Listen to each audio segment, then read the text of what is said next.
Also ich bin jetzt aus Granada raus und eigentlich ganz happy, dass ich die Stadt verlassen habe, weil es irgendwie so voll und so eng.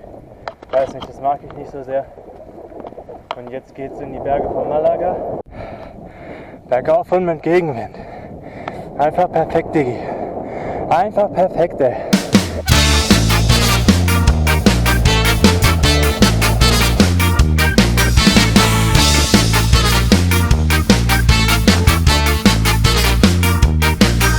Amigos extranjeros van a alucinar, van a degustar una extrema crueldad. Somos los mejores en atormentar, somos los mejores en martirizar. Nuestras fiestas populares nunca las Also ich war jetzt gerade in Rio Gordo und habe nochmal was gegessen, was getrunken, meine Beine ausgeruht und auch mit der Abfahrt davor meine Beine ausgeruht. Also ja, es ist jetzt 8:30 ungefähr, es wird schon dunkel, aber ich habe mir trotzdem überlegt, bis zu diesem Zeltplatz zu fahren. Das sind jetzt noch 20 Kilometer und 600 Höhenmeter.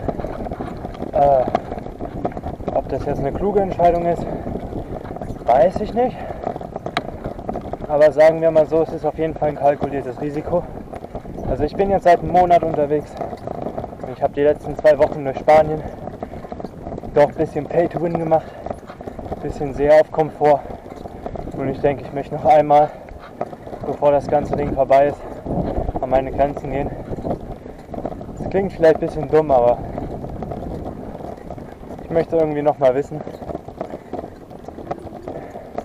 Und außerdem würde mich das in eine ziemlich gute Position bringen, wenn ich morgen quasi an den Zeltplatz losfahre.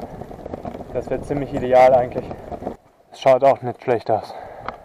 Und ich werde vorher noch mal einen Disclaimer machen. Das, was ich jetzt mache, ist Ego-Biking. Also ich glaube, es ist jetzt ziemlich safe, wenn ich sage, nicht nachmachen. Okay, also ich bin jetzt angekommen. Hat echt ein bisschen länger gedauert als erwartet, weil ich mich erstmal zurechtfinden musste im Dunkeln. Ich bin weiter hintergelaufen. Da war irgendein großes Viech im Busch. Er hat übelst geraschelt und auch gegrunzt, als entweder was ein Wildschwein oder irgendwie, keine Ahnung, ein Hirsch oder so. Hatte ich keinen Bock drauf. Deswegen bin ich jetzt hier. Ich baue jetzt einfach fix mein Zelt auf und geschlafen. Gute Nacht.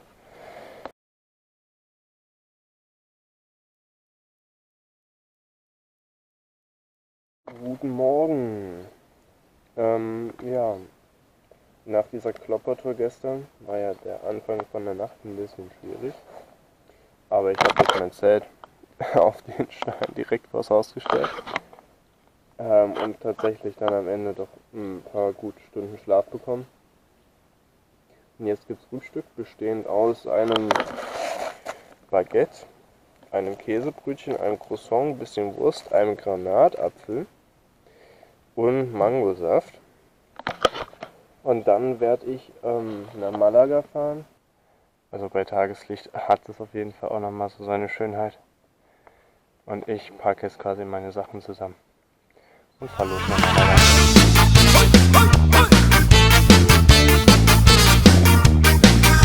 El toro de la Vega, el toro de San Juan, el toro embolao o el toro enmaramao. La sangre y el dolor es plato principal, el sufrimiento ajeno es magistral. Goce con nosotros viendo agonizar a un animal. Esta es la imagen que ofrecemos al resto de la humanidad. Profesionales del tormento más cruel. Also die Fahrt war heute eine der frustrierendsten, die ich je hatte. Ich bin am Ende wirklich 10 Kilometer Autobahn gefahren, weil es nicht mehr ging. Aber dafür bin ich an einem schönen Hostel in dieser wunderschönen Gasse. Das ist wirklich richtig toll, wie viele Blumen hier sind. Ja, und jetzt genieße ich noch ein bisschen den Abend und hoffe, dass es morgen besser wird. Aber morgen werde ich Afrika sehen. Das wird crazy. Ihr glaubt gar nicht, wie frustrierend das ist, dass es einfach keinen Weg gibt, vernünftig die Küste lang zu fahren. Also ich bin jetzt im Hafen von Estepona.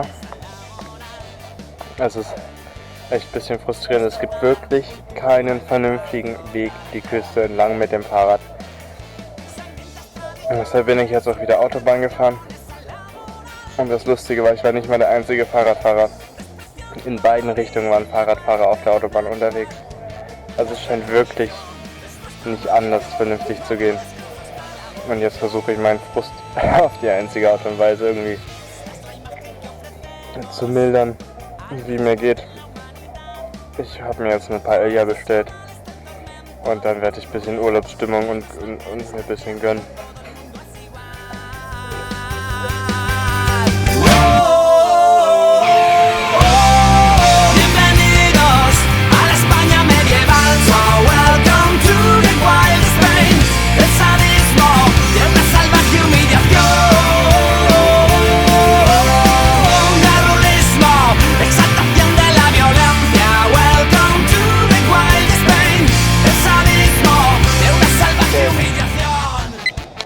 Hier ist jetzt der Grenzübergang. Hunter war, aber dieser Berg schaut ja mal crazy aus.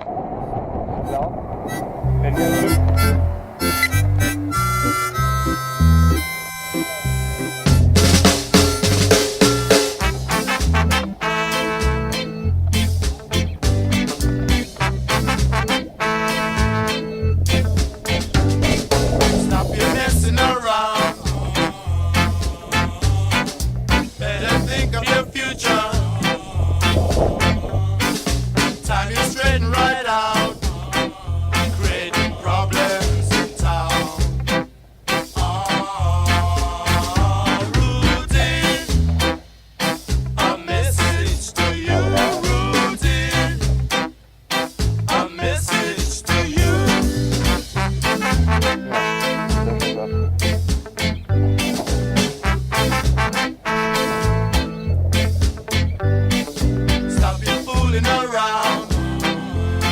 geht's dann da die Bucht entlang, irgendwo überall ist die Hügel da und da hinten ist dann Tarifa, was der allersüdlichste Punkt ist.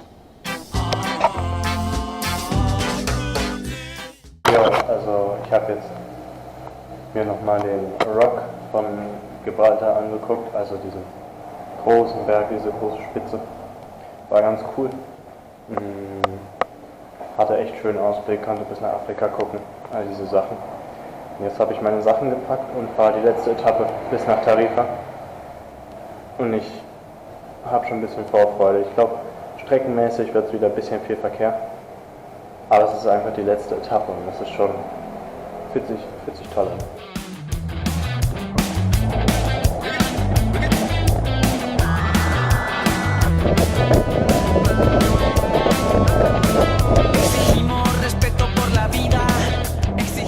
Und das ist wirklich ein Punkt größter Dreistigkeit, dass das auch noch so vorgesehen ist. Auf der Autobahn einfach und dann mit dem Fahrrad. Und es ist einfach so angedacht. Und ich sollte in ungefähr einer Stunde, denke ich, eintreffen in Tarifa. Nur ein bisschen windig. Ganz, ganz kleines bisschen.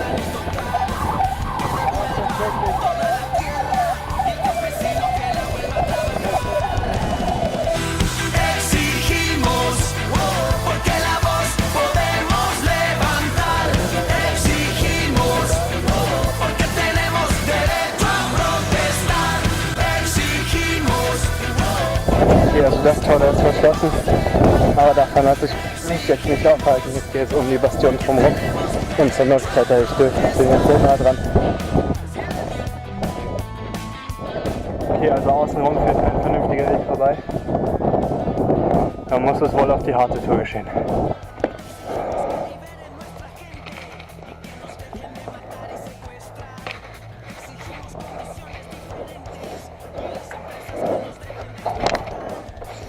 Ich hoffe, dass das jetzt kein Militärgebiet und nicht was fällt gebastelt, aber dann sprinte ich halt. Aber ich hoffe, es sind keine Arbeiter. Eigentlich ist es Sonntag. Von daher sollte ich eigentlich vergleichsweise safe sein. Aber es ist trotzdem irgendwie ein bisschen weird. Das ist so ein riesiger Lost Place nochmal. Okay, da war Security. Da war Security. Ah, ciao, Digga.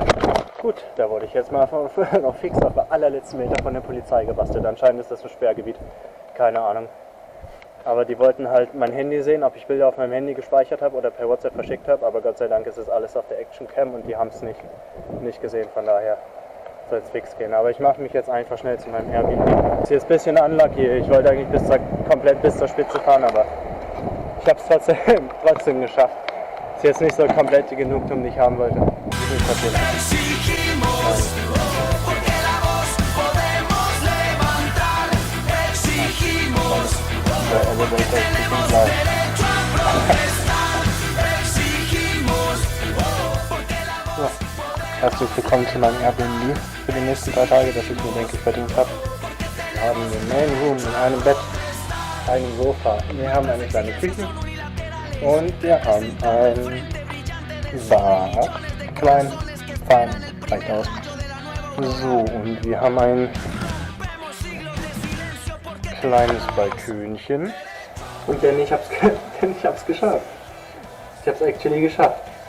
Also als ich vor einem Monat losgefahren bin, hätte ich nie erwartet, dass ich irgendwann ernsthaft hier stehe. Und ich finde, das ist irgendwie echt.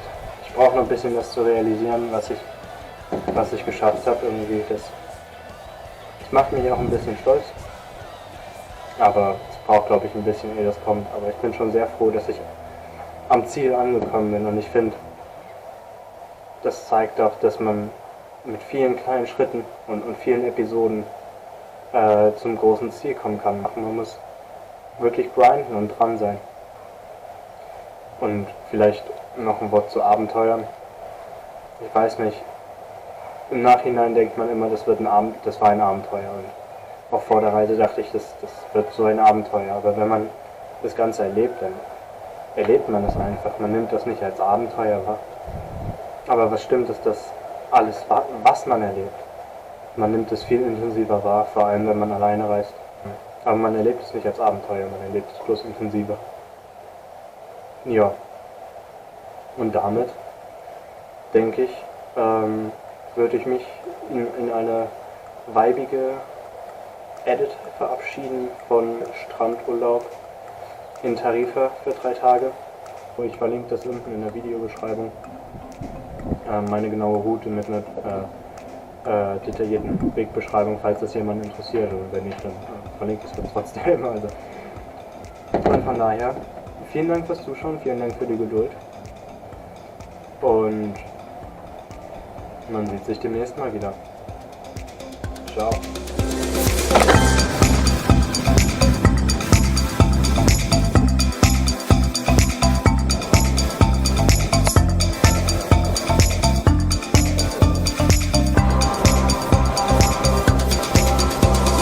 Manchmal ist das Leben ganz schön leicht. 2 Räder, ein Lenker und das reicht. Wenn ich mit meinem Fahrrad fahre, dann ist die Welt ganz einfach. Die Autos stehen im Stau, ich fahr vorbei. Alle Ampeln grün, die Bahn ist frei. Wenn ich mit meinem Fahrrad fahr, mitten durch die Stadt. Fahrradfahren, wenn ich mit meinem Fahrrad fahr. Ich trete in die Pedale und brauch keine Motoren. Fahrradfahren, nichts ist so schön wie Fahrradfahren. Für mich das Ideale, der Wind weht um die Ohren.